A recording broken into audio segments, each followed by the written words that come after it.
Yo, what's up mga katalig? Bale, eto na. Kanina doon sa video natin na nag-vlog ako noon, nag-video ako kanina alas 6 kasi nag-OT kami.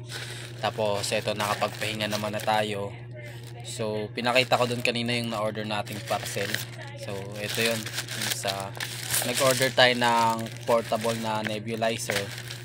Ay, thank you rin sa forma namin kasi nakabali ako kanina. Tapos, ayun, medyo may tira pa naman konti dun sa masasahurin natin. Kaya isiningit ko na yung kay Jonel. Kasi pag inantay ko pa yung sa, di ba, nag-ano tayo, nagpipiso for akos, medyo matatagalan pa tayo makaipon bago tayo makabili na itong nebulizer na to. Kasi, ayun nga, kagaya nung sabi ko, emergency kit kasi to, lalo na pag inaatake ng asthma. Kasi mahirap nga dun sa part nila Jonel dahil doon pa sila nakatira sa bundok. So pag inaatake siya ng asthma, minsan pumupunta pa sila sa nayon para lang makigamit ng nebulizer, para lang makigamit ng kuryente kasi doon sa bundok, sa bahay nila wala silang kuryente. Tapos wala rin silang nebulizer. So sabi nung mama niya, nung mama ni Junel na kahit daw yung portable nebulizer. So eto, medyo mura lang naman to kumpara dun sa mga, hindi ko alam kung magkano yung original nito.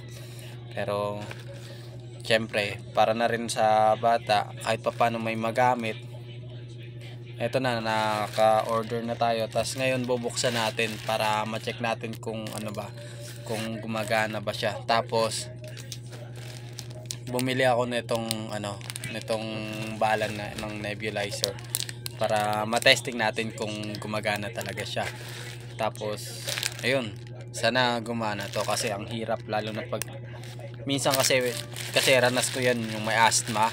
Ang hirap lalo na pag umaatake ng madaling araw, pag malamig yung panahon, hindi kaya pag mainit, umaatake yung asthma. So ang hirap pag naghahabol ng hininga. Tapos wala siyang maintenance na gamot. Kaya ayun, sinasanay ay kailangan talagang pausukan para tumigil sa pag-ubo. Kasi doon nagsisimula yan pag inubo ka na, mahirapan ka huminga. Tas ayun, pag nagsama-sama na yun, ubo, tas hirap huminga syempre. Bata rin yun. Hindi kagaya nung kagaya ko, kahit siguro noon dati nung bata ako talagang ranas na ranas ko yun. Yung ang tagal bago mawala. Pero ngayon, nung nakapagtrabaho na ako, madalang na lang siya umatake. Minsan, matagal na talaga. Kaya ito, yung kahit malit na bagay, ito, yung matutulong ko muna kasi syempre, hirap rin tayo sa sa budget ngayon.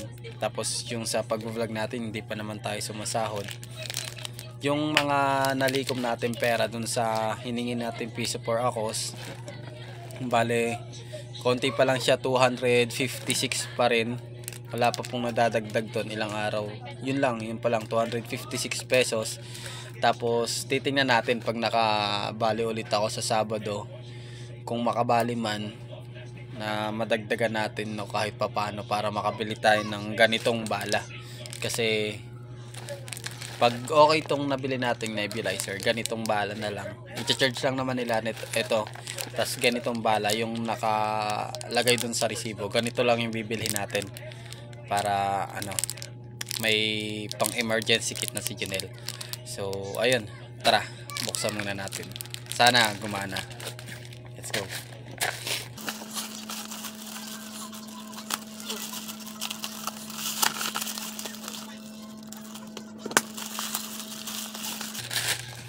Ano pa siya, naka bubble wrap. Talagang maganda yung pagkaka bubble wrap niya.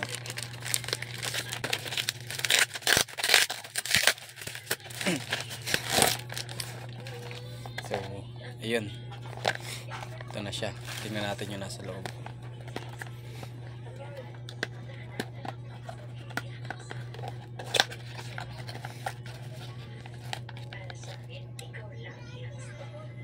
QC pass. So ayun, ito pala yung nasa loob. Bale, may charger, type C din yung charger nya. siguro ano to, rechargeable di battery charge. Ano lang pala siya, di battery siya, pero pwede rin siguro siyang gamitin ng nakasaksak, pero itong nandito di battery, so walang nakalagay na ano.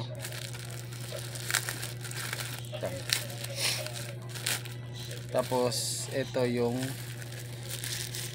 mask, yung tataklob dito. So ayun, hindi na muna natin ito gagalawin. Tapos so ito na yung nasa loob, ito na yung portable na ano. Tingnan natin. Ayun lang, wala siyang battery. So, di battery pala talaga to, bibilhan pa ng battery. So ayun guys, no, sa mga maluluwag naman dyan sa pera, kahit ano lang, kahit konting tulong lang para mabilhan natin to ng battery. Tapos iti-testing muna natin. Meron kasi ako ditong charger na type C din, so hindi ko alam kung pwede itong gamitin ng naka-charge kahit walang battery. O testing natin. Walang battery, ayun o, umiilaw siya ng naka-charge. So yun.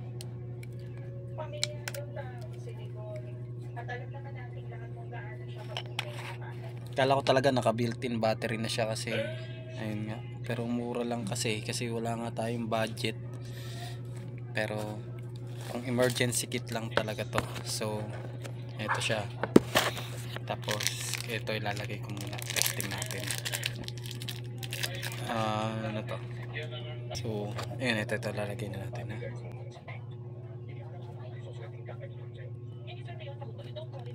So ayun, lalagay na natin, tapos testing natin kung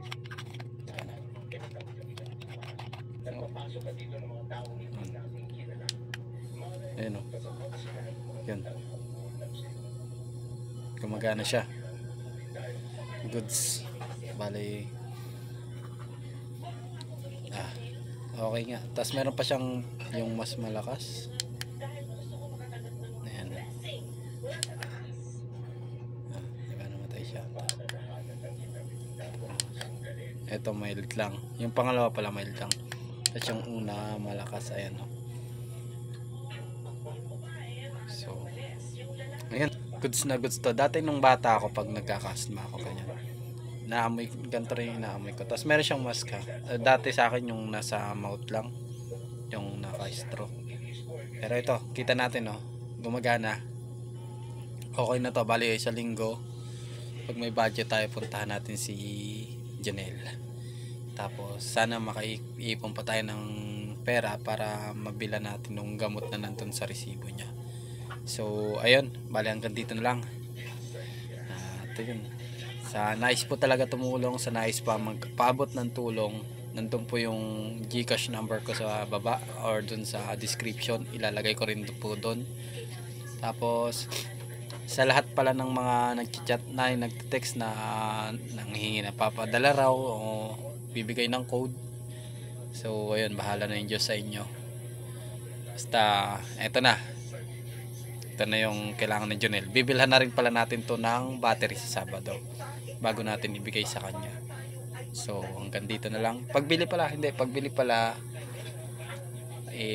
testing ulit natin para okay. So ayun, hanggang dito na lang. Peace out. Pagaling ka, Jonel. So ayun mga katulig, bale ito, binigyan tayo ni Ate Jolinda ng battery.